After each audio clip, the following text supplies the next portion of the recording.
Hello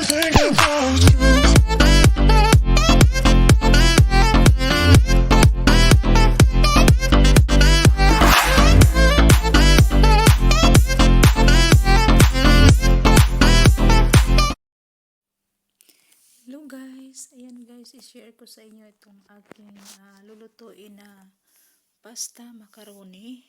Ayan, so guys, itong ating macaroni ay maliliit ang size niya guys, para siyang bigas. Ayan, pero masarap siya gawin ng pasta. Ayan na siya, oh. Ayan, nilalaga ko na siya at i-drain muna natin siya para maging dry yung ating macaroni. Kunin natin yung tubig.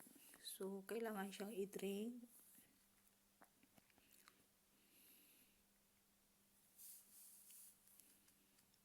Sarap siya guys, para siyang bigas. Pero macaroni yan, ayan. Maliliit yung size. So, mag-isa muna tayo ng bawang. Kasi gagawa tayo ng sauce.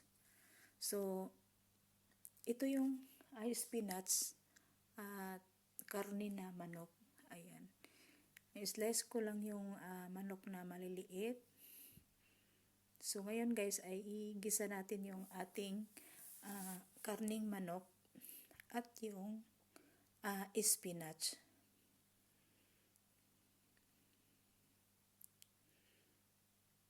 Ayan yung ilagay na natin yung ating karning manok.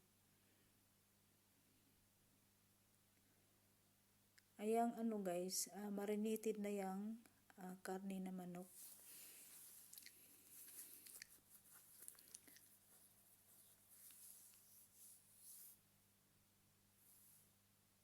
Ayan, so ilagay na natin yung ating spinach.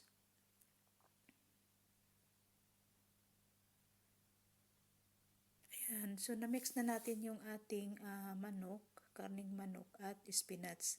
So, lagyan na natin siya ng cooking cream. Ayan, cooking cream.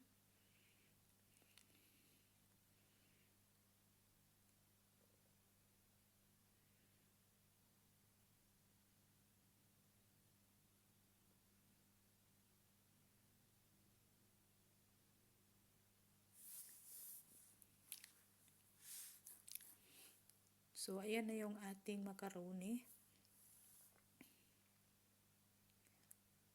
Ayan, so luto na yung ating sauce guys. So, ihalo na natin sa ating macaroni.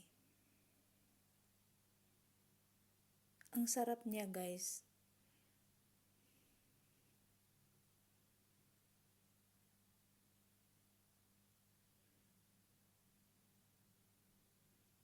Ayan, so parang sticky na yung ating macaroni kasi dami yung sauce na aking inagawa. Ayan, so ilagay na natin siya sa Pyrex.